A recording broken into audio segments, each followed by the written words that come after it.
You're listening to the MotherToBaby Podcast, medications and more during pregnancy and breastfeeding. Ask the experts with your host, genetic counselor and mom of four, Chris Stallman.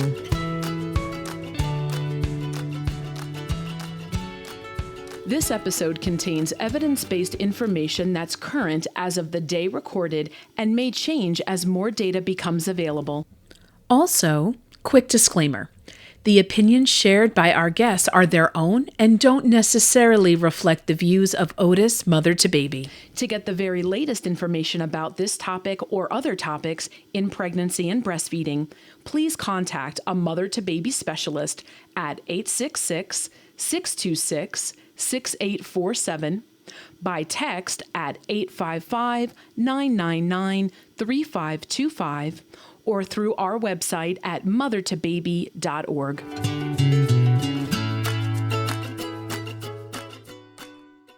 Welcome to another episode of the MotherToBaby Podcast. My name is Chris Stallman, and I'm a genetic counselor, a mom of four, and a teratogen information specialist. So what that means is that I talk to people, so patients, family members, healthcare providers, about exposures that can happen before pregnancy, during pregnancy, while breastfeeding, and in cases of adoption.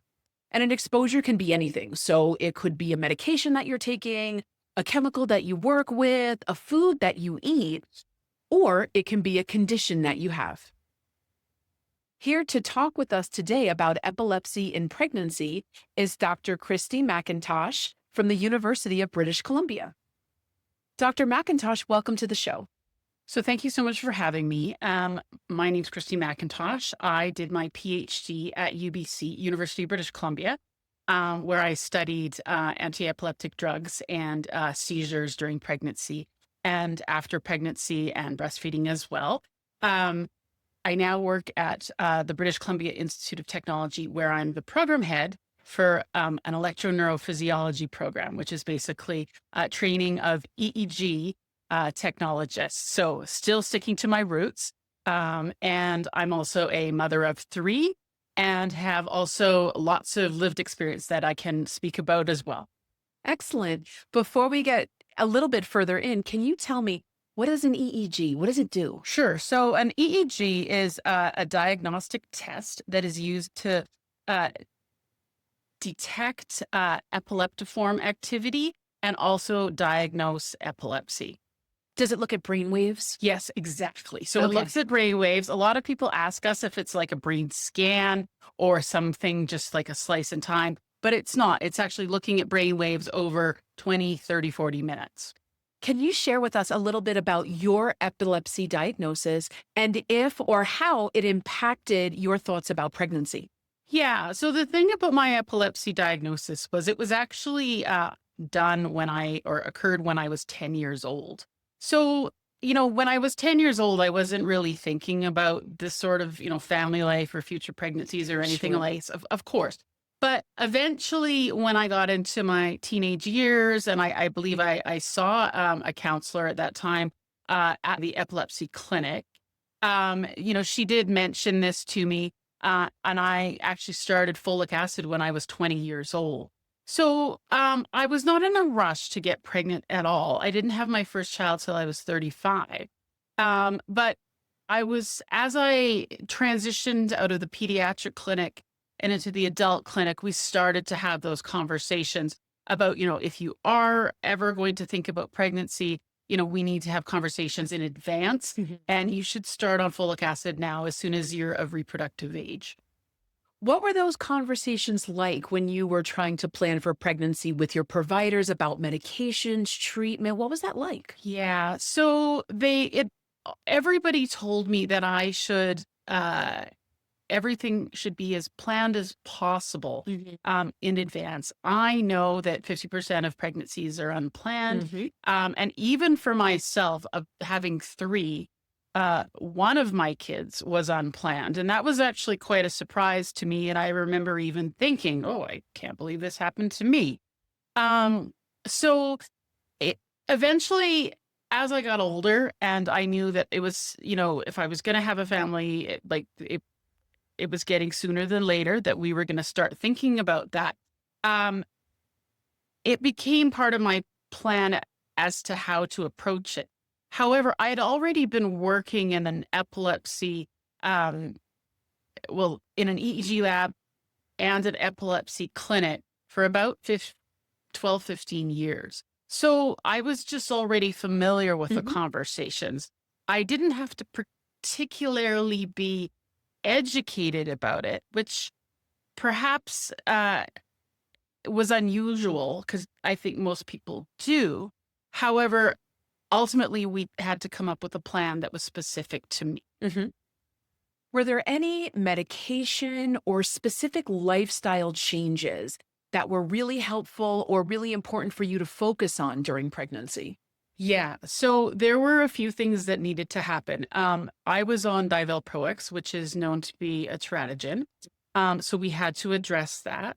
I also was having a lot of trouble getting pregnant. I had known that I had difficulties. I had what was called a luteal phase defect. And I had not been on birth control per se for a few years and nothing was happening. So perhaps I was transitioning actually to a new medication later than I should have. But that was a second thing. I needed to transition to a medication for pregnancy specifically. Now, there was a lot of hesitation on my part for that because basically divalproex was the only medication that controlled my seizures. Like I had no seizures when I was on it. Other medications, I would have seizures. So I was hesitant about that. But when I finally, was getting older and I knew that was something that we were going to really have to address head on. So I was starting to just transition medications and all of a sudden to lamotrigine. And all of a sudden I found myself pregnant, which was a surprise. I was 6 weeks pregnant, was 35 years old. I was supposed to know better. And here we were. So I did countless, in my lifetime, countless rounds of IUI and IVF, IUI being intrauterine insemination and IVF being in vitro fertilization, many failed rounds. And I also, as I said, had taken folic acids starting from a young age. So there were many things that I had done. Finally, when you're transitioning medications, and I think this is really important, you have to stop driving. And also, if you have a seizure, you can't drive. So this really impacts the decision-making process in women with epilepsy. It's a huge decision. And also, when they transition medications, they don't know if the next medication that they're going to take is going to work. Right. So, and having seizures at any time is terrifying. Having seizures during pregnancy, you're not only decreasing the oxygen to yourself, but also to the fetus as well. So it's a very scary time. So there were lots of things I had to think about. I had to have, I told my husband, for example, that, if I ever call on this phone and you have to have this ring, that means something bad has happened. So it was, there were a lot of things. And I think sometimes because I have 3 kids, people may assume everything just went well, but it actually was a pretty scary time. What was the biggest challenge from any one of your pregnancies? I did have seizures during my pregnancies. And the first pregnancy I had 1, and I remember thinking, well, maybe the next one I won't have any, and I thought, well, maybe that's because I was subtherapeutic.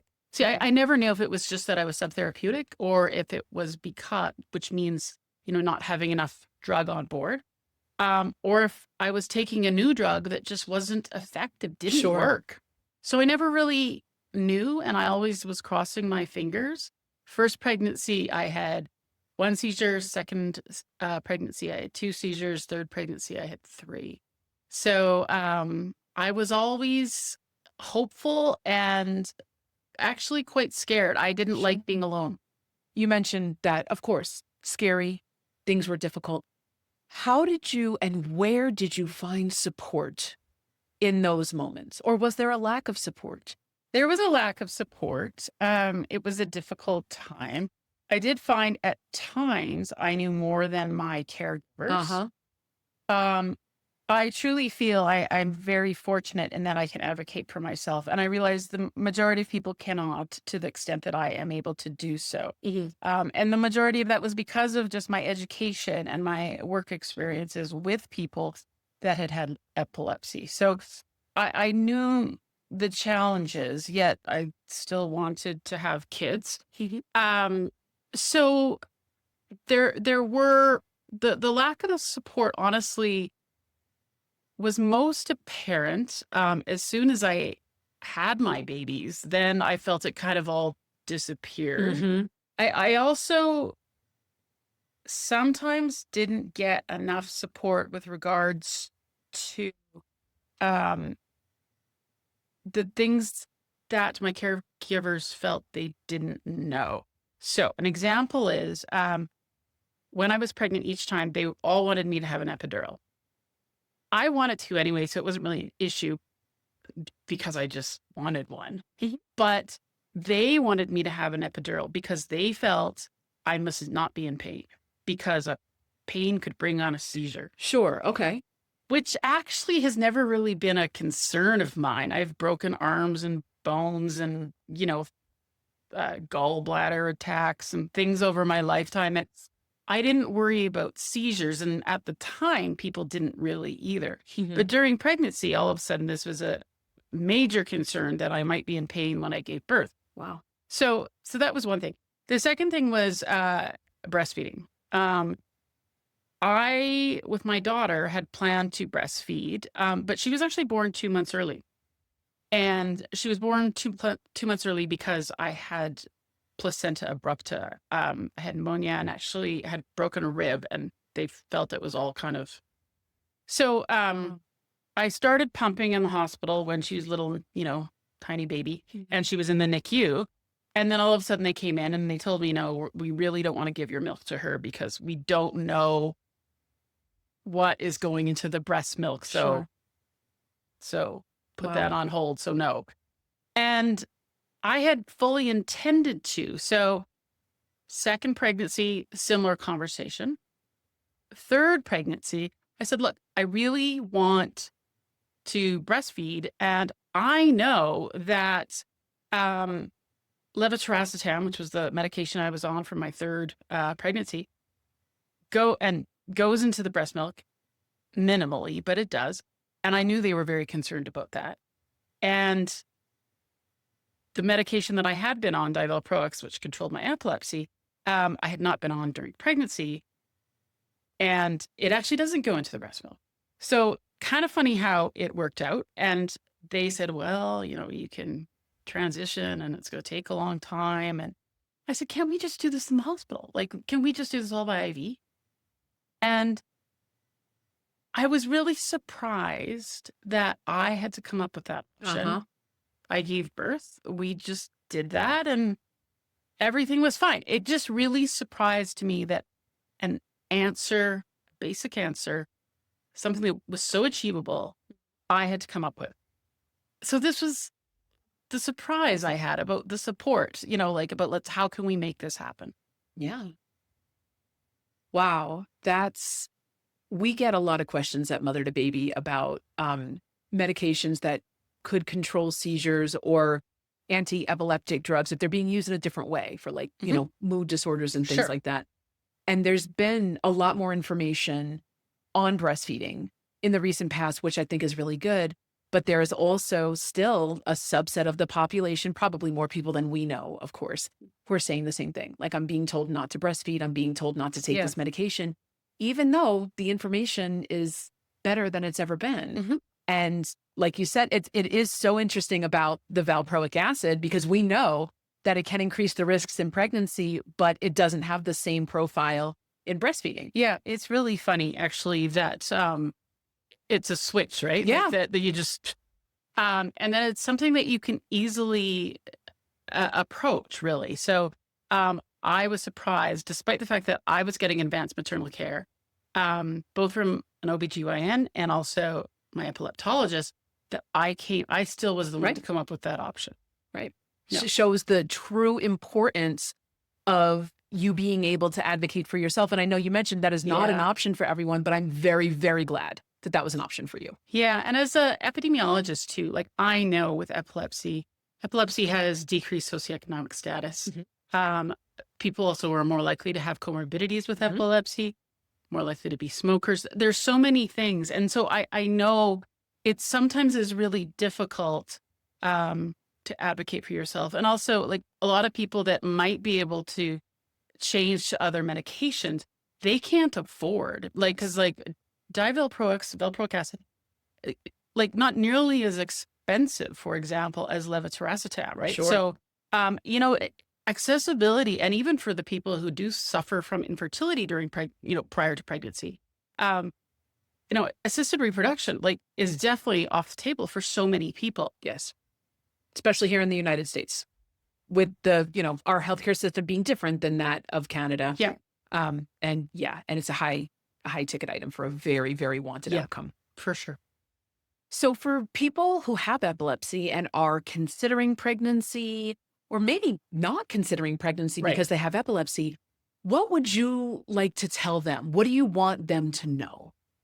Yeah. So I think there's two things, communication and education. Communication with a caregiver, that conversation needs to happen sooner than later. A lot of times people find out that they're pregnant, planned or unplanned, and they don't get to see an obstetrician until they're 12, 13 weeks. Right. Start having those conversations well in advance, years in advance of any potential plans for family. Start folic acid like as soon as you're old enough. It's, I remember at our clinic, we used to tell people that it was good for their hair and their nails. Like just, so it's a good incentive. so just start that. Have a plan about when, like I said, when the appointments are going to get set up, who are you going to go see? Education. People need to know why this is important. Have a plan about, medications. What medications do you want to be on? How long does that take?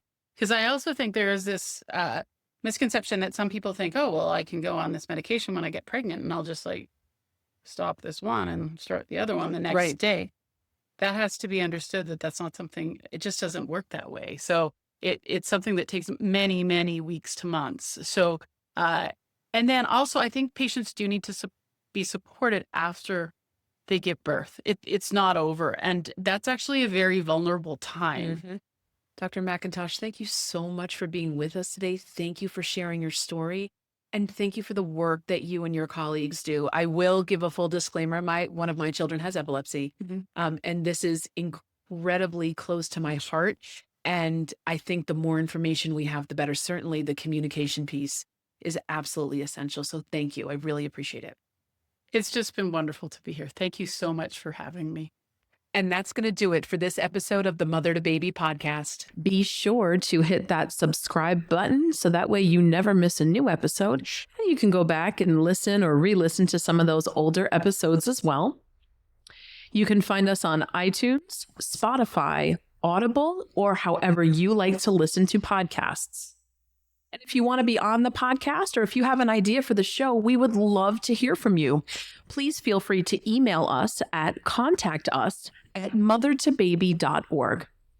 And Mother to Baby is here to answer your questions about exposures before and during pregnancy, while breastfeeding, or if you have questions about exposures and adoption.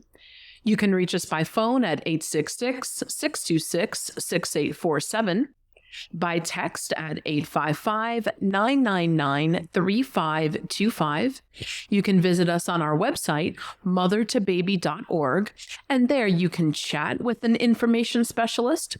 You can look at our many blogs, information pages, our hundreds of fact sheets that are available free in English and in Spanish.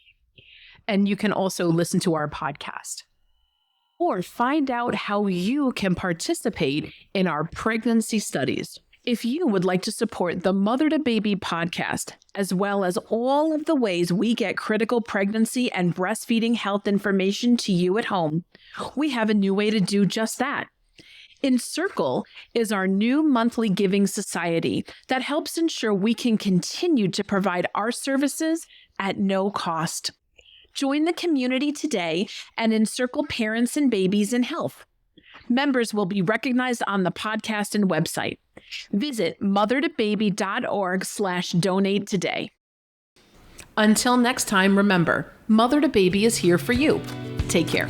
Mother to Baby is a service of the nonprofit organization of Teratology Information Specialists and supported by the Health Resources and Service Administration of the U.S. Department of Health and Human Services. It's made possible through generous donations from listeners like you. To learn more about Mother to Baby, please visit mothertobaby.org.